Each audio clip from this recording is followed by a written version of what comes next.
ഇതിലിപ്പോൾ ഈ ചോദിക്കുന്ന മറ്റൊരു കാര്യം, അങ്ങനെ ഇത്രയും ലൈംഗിക പീഡനം എല്ലാം നടന്നിട്ടുണ്ടെങ്കിൽ എന്തുകൊണ്ട് പോലീസിന് പരാതി കൊടുത്തില്ല? മറ്റു പരാതികളൊക്കെ കൊടുത്തപ്പോഴും എന്തുകൊണ്ട് പോലീസിന് പരാതി കൊടുത്തില്ല? നോക്കൂ, അന്നത്തെ കാലത്തെ കാര്യം സൂചിപ്പിച്ചു. ആ കുട്ടിയോട് RSSൻ്റെയും BJPയുടെ നേതാക്കൾ കാല് പിടിച്ചു പറഞ്ഞിട്ടുണ്ട്. ആദ്യഘട്ടത്തിൽ ഇത് നടന്ന സംഭവത്തെ കുട്ടിയുടെ സ്വന്തം പിതാവാണ് പറയുന്നത്, ചേച്ചിയുടെ ജീവിതം തകർക്കരുതെന്ന് പറയുകയാണ്. 2 വർഷത്തോളം കുട്ടി അതിന് ശേഷം മൗനമായിട്ടിരിക്കുകയാണ്. 2014 പിതാവ് ഹോസ്പിറ്റലിലാവുന്നത്. അതിനുശേഷം ഇത് ഒരു വിഷയമായി ഉയർന്നു വന്ന സമയത്ത് ഈ വിഷയം പുറത്തു പറയരുത് എന്ന് BJPയുടെയും RSSൻ്റെയും നേതൃത്വം കാല് പിടിച്ച് കരഞ്ഞ് അവരോട് അഭ്യർത്ഥിച്ചിട്ടുണ്ട്. അങ്ങനെയാണ് പലപ്പോഴും രക്ഷപ്പെട്ടു പോന്നിട്ടുള്ളത്. നിങ്ങൾ ഈ കുട്ടിയെ വിട്ടേക്കും. ഈ കുട്ടിയുടെ അമ്മ എങ്ങനെയാണ് അവർക്കെതിരായി മാറിയത്?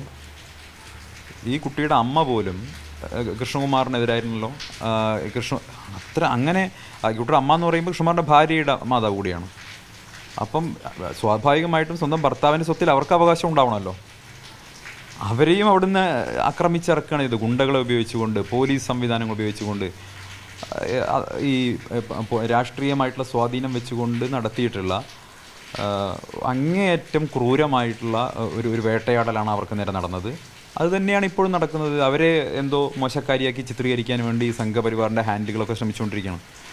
എനിക്ക് അവരോട് പറയാനുള്ളത്, നിങ്ങളുടെ കൂട്ടത്തിൽപ്പെട്ട കുട്ടിയാണ്, നിങ്ങളുടെ സംഘടനയുടെ അനുഭാവിയായിട്ടുള്ളൊരു കുട്ടിയാണ്, മറ്റാർക്കും സ്വാധീനിക്കാൻ കഴിയുന്ന കുട്ടിയല്ല. ആ കുട്ടിയെ ഇതുപോലെ ഒരു മോശക്കാരിയാക്കി ചിത്രീകരിക്കുന്നത് അത് നീതിക്ക് നിരക്കുന്നതല്ല, ധാർമ്മികതയ്ക്ക് നിരക്കുന്നതല്ല. 1, 2 RSSൻ്റെ തന്നെ നേതാക്കൾ പറയട്ടെ. സുഭാഷും ഗോപാലൻകുട്ടി മാഷും ഒക്കെ മുന്നോട്ട് വന്നിട്ട് ഇതൊന്നും യാഥാർത്ഥ്യമല്ലെന്നും, തങ്ങളുടെ മുന്നിൽ ഇവർ വന്നിട്ടില്ലെന്നും, തങ്ങളിങ്ങനെ ഉറപ്പ് കൊടുത്തിട്ടില്ലെന്നും, തങ്ങളുടെ മുന്നിൽ ഈ കുട്ടി പൊട്ടിക്കരഞ്ഞുകൊണ്ട് പറഞ്ഞ കാര്യങ്ങൾ തങ്ങൾ കേട്ടിട്ടില്ല എന്നും അവർക്ക് പറയാൻ പറ്റുമോ? നെഞ്ചിൽ കൈവച്ചുകൊണ്ട് പറയാൻ പറ്റുമെന്ന് എൻ്റെ ചോദ്യം. ഇനി സംഘടനയ്ക്ക് വേണ്ടി അശ്വത്ഥാമ ഹത കുഞ്ചര എന്ന് പറയുന്നത് പോലെ നുണ പറയുമോ എന്ന് എനിക്കറിഞ്ഞുകൂടാ. പക്ഷേ ഇത് പരിപൂർണമായും സത്യമായിട്ടുള്ള കാര്യമാണ്. RSS നേതൃത്വത്തിന് പകൽ പോലെ വ്യക്തമായിട്ടുള്ള കാര്യമാണ്.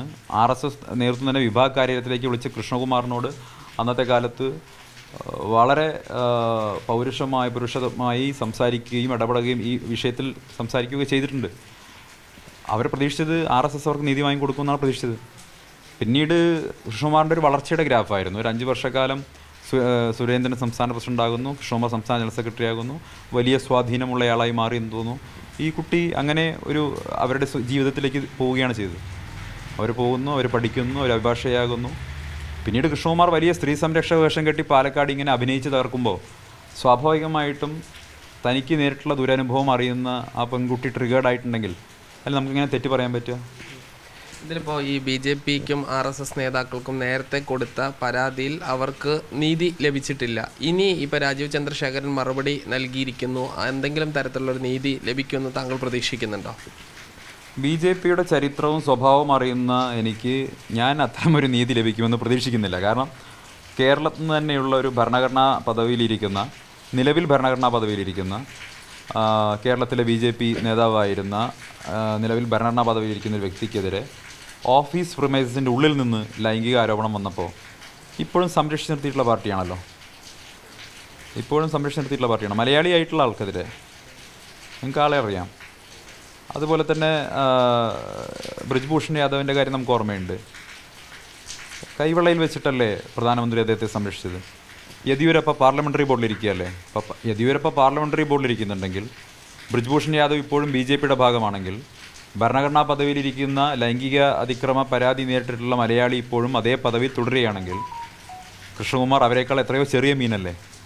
അതുകൊണ്ട് തന്നെ നീതി ലഭിക്കുമെന്ന് എനിക്കെന്തായാലും പ്രതീക്ഷയില്ല. ഇതിപ്പോൾ പ്രശാന്ത് ശിവം പറയുന്നത്, ഇന്നലെ കോൺഗ്രസ് ഈ BJP ഓഫീസിലേക്ക് മാർച്ച് നടത്തി പോലീസ് പറഞ്ഞതുകൊണ്ട് മാത്രമാണ് ഈ സംയമനം പാലിച്ചത്. ഇനി ആരെങ്കിലും BJP ഓഫീസിലേക്ക് മാർച്ചുമായി വന്നാൽ അതിനെ നേരിടും എന്നുള്ളതാണ്. ജനാധിപത്യത്തിൽ പ്രതിഷേധിക്കാനുള്ള അവകാശം എല്ലാവർക്കും ഉണ്ട്. അതിനെ നേരിടും, അതിനെ കൈകാര്യം ചെയ്യും എന്നൊക്കെ പറഞ്ഞാൽ വെള്ളരിക്കാ പട്ടണമൊന്നുമല്ലല്ലോ. ഈ അടി, വെട്ട്, കുത്ത് എന്നൊക്കെ പറഞ്ഞാൽ അത് ഏകപക്ഷീയമായിട്ട് മാത്രം നടക്കുന്ന കാര്യമൊന്നുമല്ല. അതൊരു ഗിവ് ആൻഡ് ടേക്കാണ്. അപ്പോൾ ഇങ്ങോട്ടടിക്കാൻ വന്നാൽ തിരിച്ചും കിട്ടുമെന്നാണ് BJPയുടെ ജില്ലാ പ്രസിഡന്റിനെ ഓർമ്മിപ്പിക്കാനുള്ളത്. അതിന് മാത്രമുള്ള വലിപ്പമൊന്നും BJPയുടെ ജില്ലാ പ്രസിഡന്റിനില്ല. BJPയുടെ ജില്ലയിലെ സ്വാധീനം എന്താണെന്നും RSSൻ്റെ പാലക്കാട്ടെ സ്വാധീനം എന്താണെന്നും എനിക്ക് നല്ല ധാരണയുണ്ട്. അവർക്ക് ഇത്ര മാത്രമേ ചെയ്യാൻ കഴിയൂ എന്ന കാര്യത്തിലും നല്ല ധാരണയുണ്ട്. മറ്റൊരു വിഷയം, ഈ ബോംബുമായി ബന്ധപ്പെട്ട് അവിടെ സ്ഫോടക വസ്തു കണ്ടെത്തി ഇപ്പോഴും പോലീസിന് ഒരു വ്യക്തത വന്നിട്ടില്ല. ഇന്നലെ എൻ ശിവരാജനെ പോലുള്ള സീനിയർ നേതാവ് പറഞ്ഞത് അത് ഈ ഗണേശോത്സവത്തിന് ചീനിപ്പടക്കം പൊട്ടിക്കാൻ ഏതെങ്കിലും കുട്ടികൾ കൊണ്ടുവന്ന് വെച്ചതായിരിക്കും എന്നുള്ളതാണ്. അപ്പോൾ അവിടെ ഈ മൂത്താന്തറ പോലുള്ളൊരു സ്ഥലത്ത് അതിനുള്ളൊരു സാധ്യത എങ്ങനെയാണ്? അങ്ങനെ ബോംബ് നിർമ്മിക്കാനൊക്കെ സാധ്യതയുണ്ടോ? അല്ല, ആ പ്രദേശത്തിൻ്റെ മുൻകാല ചരിത്രം പരിശോധിച്ചാൽ BJPയുടെ ഗ്രൂപ്പിസത്തിൻ്റെ ഭാഗമായിട്ട് തോക്ക് വരെ പിടിച്ചെടുക്കപ്പെട്ട സ്ഥലമാണ്. പരസ്പരം ബോംബർ നടന്നിട്ടുള്ള സ്ഥലമാണ്. അവിടെ സ്വാഭാവികമായിട്ടും ഈ ഉത്സവങ്ങളൊക്കെ നടക്കുന്ന സാഹചര്യത്തിൽ മാത്രമല്ല ഈ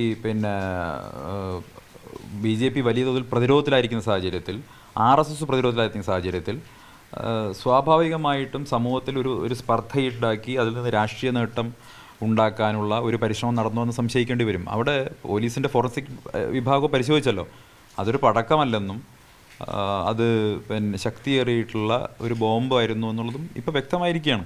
സ്വാഭാവികമായിട്ട് ഇതുമായി ബന്ധപ്പെട്ട് എന്തുകൊണ്ടാണ് പോലീസ് സെർച്ച് ഉൾപ്പെടെയുള്ള നടപടികളിലേക്ക് കടക്കാത്തതെന്ന് സംശയിക്കേണ്ട സാഹചര്യമാണ്. CPMൻ്റെ ജില്ലാ സെക്രട്ടറി പറയുന്നു RSSൻ്റെ കാര്യാലയം റെയ്ഡ് ചെയ്യണമെന്ന്. അപ്പോൾ ഭരിക്കുന്നത് ആരാ? കോൺഗ്രസ് ആണോ? പിണറായി വിജയനല്ലേ കേരളത്തിൻ്റെ ആഭ്യന്തരമന്ത്രി? എന്തേ പാലക്കാട്ടെ RSSൻ്റെ കാര്യാലയത്തിൽ പോലീസ് ഇതുവരെ കയറാത്തത്? എന്തേ കയറി സെർച്ച് ചെയ്യാത്തത്? അതോ ഇനി ഒരു മുന്നറിയിപ്പ് കൊടുത്താണോ ഞങ്ങൾ വരുന്നുണ്ട് എല്ലാം മാറ്റിക്കുമെന്ന മുന്നറിയിപ്പ് CPMൻ്റെ ജില്ലാ സെക്രട്ടറി കൊടുത്താണോ? അപ്പോൾ CPMന് ഇക്കാര്യത്തിലുള്ള RSSനെ സഹായിക്കാനുള്ള ഒരു നിലപാടുണ്ടോ എന്ന് ന്യായമായും ജനങ്ങൾക്ക് സംശയിക്കേണ്ടി വരും. അതല്ലെങ്കിൽ ഈ നിമിഷം വരെ അതുമായി ബന്ധപ്പെട്ട കേസ് മുന്നോട്ട് പോയിട്ടില്ല, പ്രതികളെ പിടികൂടിയിട്ടില്ല, സെർച്ച് നടന്നിട്ടില്ല, ഈ സ്ഫോടക വസ്തുക്കൾ എവിടെ നിന്ന് വന്നു എന്ന് കണ്ടെത്തിയിട്ടില്ല, ആര് കൊണ്ടുവന്ന് വെച്ചു എന്ന് കണ്ടെത്തിയിട്ടില്ല. ഇതൊരു വിദ്യാലയത്തിലാണല്ലോ നടക്കുന്നത്. അപ്പോൾ ബന്ധപ്പെട്ട പരിശീലനങ്ങളും ഇതുമായി ബന്ധപ്പെട്ട പരിശീലനങ്ങളൊക്കെ നടക്കുന്ന സ്ഥലം കൂടിയാണല്ലോ, എല്ലാവർക്കും അറിയുന്ന സ്ഥലമാണ്. അപ്പോൾ പോലീസ് എന്തുകൊണ്ട് ഇക്കാര്യത്തിൽ വേണ്ട നടപടി സ്വീകരിക്കുന്നില്ല എന്നുള്ളത് സംബന്ധിച്ച് മറുപടി പറയേണ്ടത് CPM നേതൃത്വവും ആഭ്യന്തര വകുപ്പുമാണ്. ഈ തോക്ക് പിടിച്ചെടുത്തൊക്കെ ഏത് കാലഘട്ടത്തിലായിരുന്നു? അന്ന് ആരെങ്കിലും അറസ്റ്റ് ചെയ്യപ്പെട്ടിട്ടുണ്ടോ? അത് പാലക്കാട് BJPയിൽ വിഭാഗീയത വരികയും പുതിയൊരു രാഷ്ട്രീയ പാർട്ടി രൂപീകരിക്കപ്പെടുന്ന സാഹചര്യം ഉണ്ടായി. മൂത്താന്തറ വടക്കന്തറ മേഖലകളിൽ വ്യാപകമായ സംഘർഷമുണ്ടായി, പരസ്പരം ഏറ്റുമുട്ടലുണ്ടായി. BJPയിൽ നിന്ന് പോയി പുതിയ രാഷ്ട്രീയ പാർട്ടി രൂപീകരിച്ച വിഭാഗത്തിന് 4 കൗൺസിലർമാരുണ്ടാകുന്ന സാഹചര്യം ഉണ്ടായി. അതിൻ്റെ ഭാഗമായി പരസ്പരം വെട്ടും കുത്തും എല്ലാം നടന്നിട്ടുണ്ട്. അന്ന് റെയ്ഡിൽ തോക്ക് പിടിച്ചെടുത്ത സംഭവം ഉണ്ടായിട്ടുണ്ട്. അതിൻ്റെ കൃത്യമായ ഡേറ്റ് ഇപ്പം എനിക്ക് ഓർമ്മയില്ലെങ്കിൽ പോലും അന്ന് തോക്ക് പിടിച്ചെടുത്ത സംഭവം ഉണ്ടായിട്ടുണ്ട്, ആയുധങ്ങൾ പിടിച്ചെടുത്ത സംഭവം ഉണ്ടായിട്ടുണ്ട്.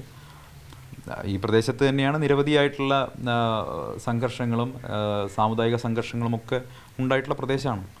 അപ്പോൾ വളരെ അവധാനതയോടെ ഗൗരവത്തോടെ കാണേണ്ട ഒരു വിഷയം പോലീസ് ഇത്രമാത്രം നിസ്സാരവൽക്കരിക്കുകയും അതിന്മേൽ നടപടികളെടുക്കാത്തതും പ്രതിഷേധാർഹമാണ്. എന്തായാലും പാലക്കാട്ടെ BJP നേതൃത്വം പല വിഷയങ്ങളിൽ പ്രതിരോധത്തിലാണ് എന്നതിൽ സംശയമില്ല. ഷിജു ചിറ്റൂരിനൊപ്പം സാജിദ് ഇസ്മൽ, മീഡിയ 1 പാലക്കാട്.